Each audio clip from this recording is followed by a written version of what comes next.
A male lion surveys his territory from the road. He suddenly takes off into the bush. He finds a den of sleeping hyena cubs.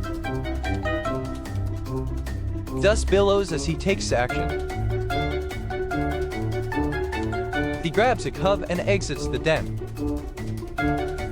A second cub escapes into the bushes.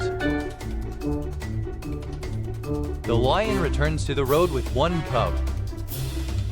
He plays with the cub momentarily. The cub is still alive and moving. The lion leaves the cub seemingly unharmed. Like and comment to show respect for this incredible sighting. The lion seems to show mercy to the tiny creature.